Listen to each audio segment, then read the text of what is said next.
Nous nous retrouvons ce matin au coin du feu. Vous sentez cette chaleur? Vous sentez comme ça crépite? Vous vous demandez ce que je fais au coin du feu? Je vais vous le dire. Déjà, première chose, il ne fait pas très chaud ce matin. Non. Alors, le soleil des jours derniers est parti, alors j'ai ressorti le bonnet, mon petit plaid, mon écharpe et je me suis fait un bon feu. Mais comme le feu, il rayonne de partout, j'ai aussi envie que vous en profitiez un peu. Alors je me suis dit, on va faire cette dernière vidéo autour du chapelet au coin du feu. Et puis il y a une autre raison. Si le chapelet est la prière des pèlerins et que l'on aime bien égrener notre chapelet au gré du chemin que l'on prend quand on se promène, pour méditer le chapelet et pour rentrer un peu plus dans la vie de Jésus, on a besoin de se sentir bien. Alors je me suis dit, quand on a bien chaud, qu'on est bien installé, qu'on est au coin d'un bon feu, alors on peut rentrer dans le chapelet. Et c'est justement ce que nous allons faire aujourd'hui. Nous allons regarder un petit peu à quoi correspondent toutes ces petites boules, tous ces petits grains, ces 59 grains que l'on égrène au long d'un chapelet. Et nous allons le faire tout au long de plusieurs chapelets, tout au long du rosaire. Donc je vous propose que l'on entre un peu plus dans la méditation du rosaire et que l'on égrène au long de notre chemin, au coin du feu, tous ces petits grains. Le chapelet commence toujours par le signe de croix et commence par la croix. Sur cette croix, nous redisons notre credo, notre profession de foi. Nous disons que nous nous inscrivons dans la grande tradition de l'Église et nous commençons par dire les vérités de la foi. Ensuite, première boule, le Notre Père. Boule suivie par 3 petites boules durant lesquelles nous dirons 3 Je vous salue Marie. Là, nous pouvons rejoindre les intentions du pape, de notre pape François, ou alors nous pouvons dire un Je vous salue Marie pour chaque vertu théologale. La foi, la charité et l'espérance. Enfin, nous concluons cette série par un Gloire au Père. Puis, nous commençons la méditation du premier mystère et ainsi de suite sur les boules restantes. Chaque mystère commence par un Notre Père, dit Je vous salue Marie et se conclut par un Gloire au Père. Je vous propose de tout de suite regarder la première série de mystères, les mystères joyeux. Les mystères joyeux s'apparentent à la vie cachée de Jésus, la vie plutôt à Nazareth. Ces mystères qui sont plutôt médités les lundis et les samedis de la semaine. Pour chaque mystère, vous verrez apparaître à l'écran le moment de la vie de Jésus que nous méditons, les références de textes bibliques que vous pouvez prendre, ainsi que le fruit du mystère.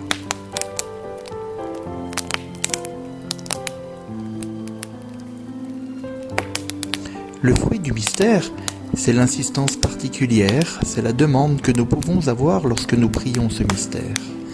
Bien évidemment, vous pouvez également demander intercession, confier des personnes, confier des situations lors de la méditation de ce mystère.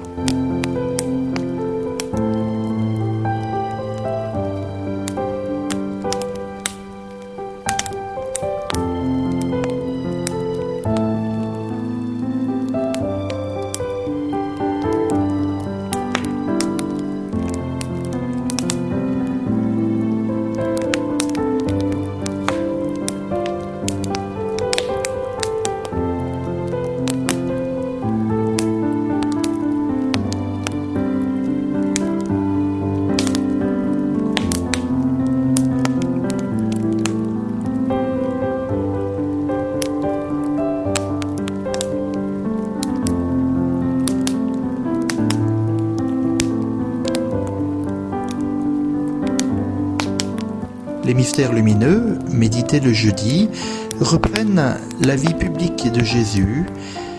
Ces mystères ont été institués plus récemment par le pape Jean-Paul II.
Le mardi et le vendredi, avec les mystères douloureux, nous méditons la passion de Jésus et sa mort sur la croix.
Le dimanche, premier jour de la semaine, et le mercredi, nous cheminons avec les mystères glorieux.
Eh bien voilà les amis, nous arrivons au bout de ce voyage de découverte à travers le chapelet.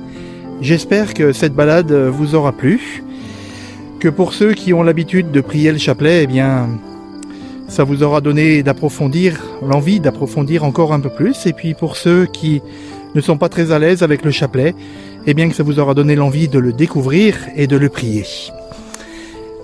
Moi, pour finir, je ne résiste pas à l'envie de vous raconter une petite blague.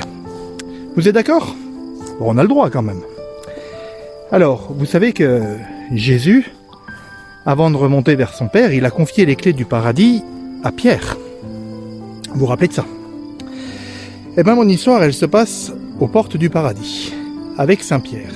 Et c'est justement le bon Dieu qui vient voir Saint-Pierre pour lui rappeler que au paradis, on ne peut pas laisser rentrer quand même n'importe qui, qu'il faut qu'il soit vigilant.